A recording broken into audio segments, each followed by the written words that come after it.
यकीनन दोस्तों, राहुल गांधी के भाषण से पूरी भारतीय जनता पार्टी सरकार हिली हुई थी। इसीलिए बेवजह फ्लाइंग किस को लेकर विवाद बनाया गया। देश के गृह मंत्री अमित शाह बोले, पूरे 2 घंटे की पिक्चर पेश की, दमदार तरीके से बोले।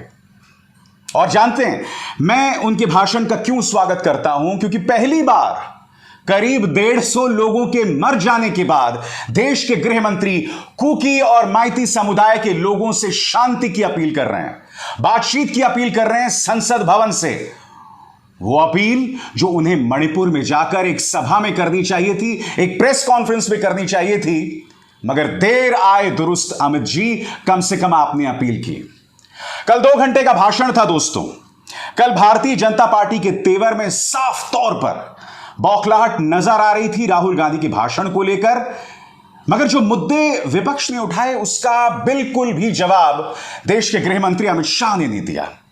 आज एक एक करके वो मुद्दे मैं आपके सामने ला रहा हूं जो किसी पत्रकार ने आपके सामने पेश नहीं किए। मुद्दा नंबर 1, क्या अमित शाह ये बतलाने का कष्ट करेंगे, और यह मुद्दा कांग्रेस ने भी उठाया है, कि मणिपुर पुलिस यानी मुख्यमंत्री बीरेन सिंह के अंतर्गत जो मणिपुर पुलिस आती है उसने असम राइफल्स पर पुलिस केस किया है, एफआईआर की है।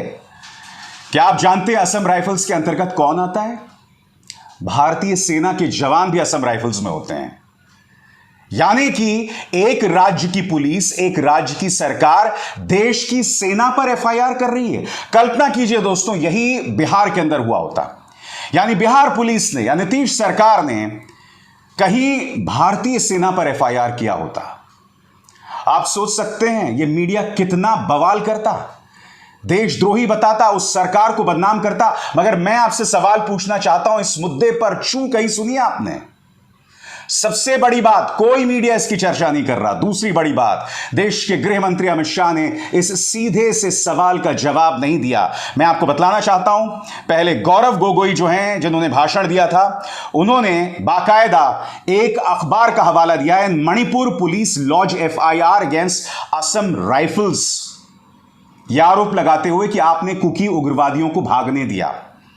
गौरव गोगोई क्या कह रहे हैं? Manipur chief minister Biren Singh is making serious charges against the Assam rifles which is directly under Union Home Minister Amit Shah. The failure to control Manipur is increasingly put on the shoulders of Home Ministry. Will Prime Minister Modi act और put party over nation? साफ तौर पर यहां गौरव गोगोई सवाल कर रहे हैं कि बीरेन सिंह ने असम राइफल्स पर एफआईआर किया है, वो असम राइफल्स जो गृह मंत्री अमित शाह के अंतर्गत आती है।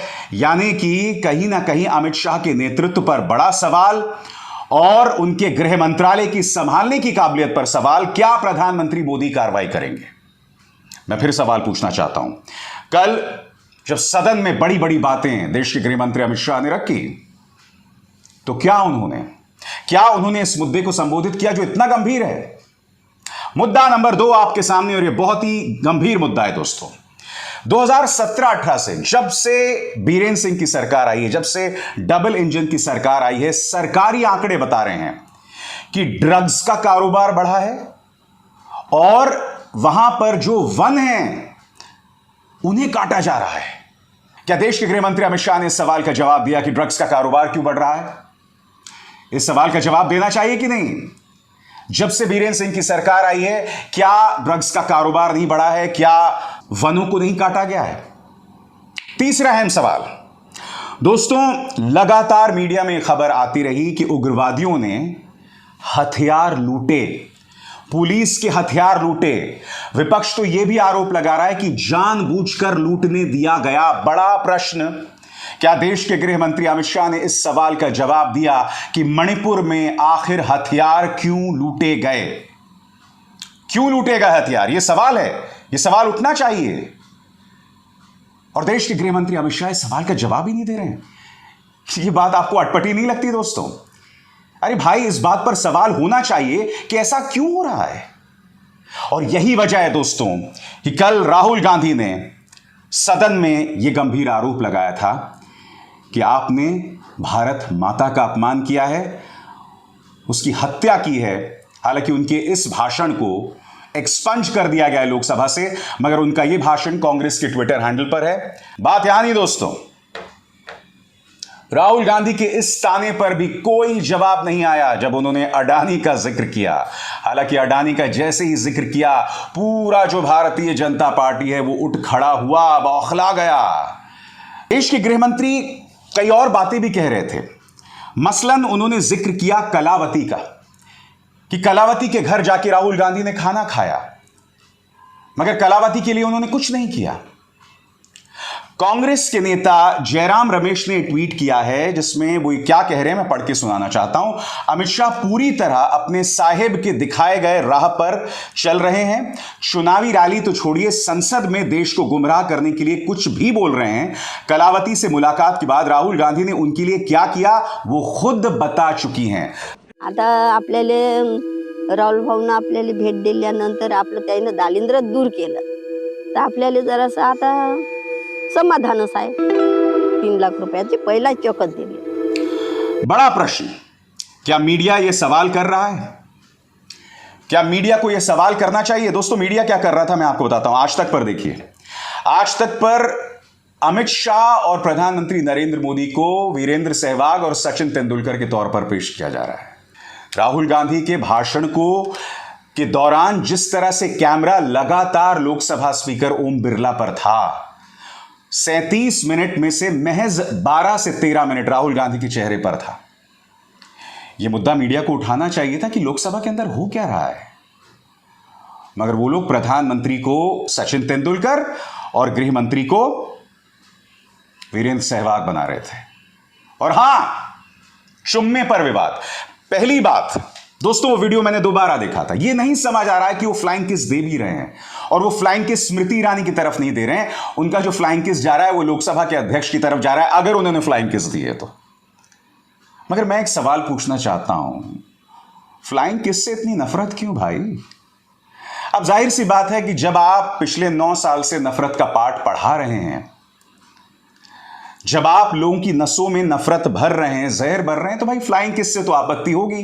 हालांकि मैं नहीं जानता हूं वो फ्लाइंग किस दी है या नहीं है, मगर हां, इनका ये पालतू पत्रकार देखिए किस तरह से चुम्मा पर पगलाया हुआ है। और बाकी मीडिया को भी टूल किट मिल गया था। मरहूम त्यागी साहब ने जिस पत्रकार के लिए 2 शब्दों का इस्तेमाल किया था वो क्या कर रहा था? फ्लाइंग किस का किस्सा क्या? Times now, women MPs fly complaint on Raga's flying kiss।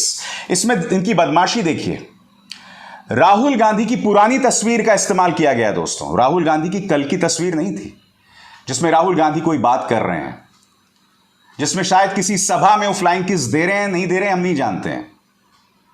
मैं आपसे सवाल पूछना चाहता हूं, यह बदमाशी टाइम्स नाउ क्यों कर रहा है? उनकी किसी पुरानी वीडियो का इस्तेमाल, जहां दूसरी तरफ यह बात प्रमाणित भी नहीं हुई है कि संसद के अंदर उन्होंने वाकई फ्लाइंग किस दिया था, नहीं दिया था। हालांकि मुझे उस पर कोई आपत्ति नहीं दिखाई देती, मगर जो लोग नफरत में सराबोर होते हैं उन्हें फ्लाइंग किस पर भी दिक्कत है।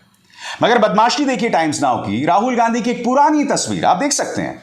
अब राहुल गांधी की इतनी लंबी दाढ़ी नहीं है, इसका इस्तेमाल करके राहुल गांधी पर निशाना। यही नहीं दोस्तों, जहां देश के गृह मंत्री ने मणिपुर पर अहम सवालों के जवाब नहीं दिए।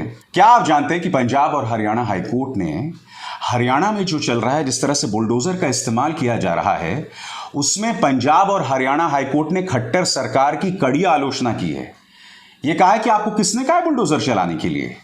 इस देश की अदालतें किस लिए हैं? मगर सबसे शॉकिंग बात, क्या आप जानते हैं पंजाब और हरियाणा हाईकोर्ट ने खट्टर सरकार के लिए एक ऐसी शब्दावली का इस्तेमाल किया है जिस पर देश के गृह मंत्री को जवाब देना चाहिए था। उनसे यह पूछा गया है कि क्या आप जातीय नरसंहार कर रहे हैं? इतनी कड़ी शब्दावली का इस्तेमाल पंजाब और हरियाणा हाईकोर्ट से आती है। क्या देश के गृह मंत्री को नहीं बताना चाहिए कि डबल इंजन की सरकार में क्या हो रहा है? ये तो सवालात है ना। कहीं मणिपुर के अंदर मणिपुर पुलिस या बीरेन सिंह सरकार हमारी सेना पर ही एफआईआर कर देती है, यानी असम राइफल्स के खिलाफ एफआईआर करती है जो केंद्रीय गृह मंत्री अमित शाह के अंतर्गत आती है। और कहीं पर यहां देखिए जातीय नरसंहार शब्द का इस्तेमाल पंजाब एंड हरियाणा हाईकोर्ट कर रहा है। भाई ये तमाम सवालात उठाए जाने चाहिए। चुम्मा में पगलाया हुआ मीडिया जो है वो मुद्दे नहीं उठाने वाला है, मगर ये मुद्दे उठाए जाने बेहद जरूरी हैं। इन मुद्दों से आप बच नहीं सकते। और जाते जाते दोस्तों, कॉमेडी का एक डोज। भारतीय जनता पार्टी के एक कॉमेडी सांसद हैं जिनका नाम है निशिकांत दुबे। अनर्गल वाहियात बातें संसद में कहते हैं कायर की तरह, क्योंकि वो जानते हैं वो जो बातें कहते हैं वो बाहर आके नहीं कह सकते, वरना उन्हें अदालत में घसीटा जाएगा, क्योंकि झूठ बोलते हैं कई मुद्दों पे। अब देखिए, रवि किशन ने एक ट्वीट किया, क्विट इंडिया मूवमेंट। ये लोग कह रहे हैं भ्रष्टाचार भारत छोड़ो, परिवारवाद भारत छोड़ो। नीरज शेखर, जो कि चंद्रशेखर के बेटे हैं, वो कह रहे हैं परिवारवाद भारत छोड़ो। अमित शाह के पीछे ज्योतिरादित्य सिंधिया बैठे हैं और कहते हैं परिवारवाद छोड़ो। सबसे बड़ी बात, क्विट इंडिया मूवमेंट को तो छूने का अधिकार नहीं है बीजेपी को, क्योंकि आपके पूर्वज आरएसएस, सावरकर, हिंदू महासभा ने महात्मा गांधी के क्विट इंडिया मूवमेंट का विरोध किया था। यह हकीकत है, इससे बचिए मत। अभिसार शर्मा को दीजिए इजाजत। नमस्कार। स्वतंत्र और आजाद पत्रकारिता का समर्थन कीजिए, सच में मेरा साथी बनिए। बहुत आसान है दोस्तों, इस ज्वाइन बटन को दबाइए और आपके सामने आएंगे ये 3 विकल्प, इनमें से एक चुनिए और सच के इस सफर में मेरा साथी बनिए।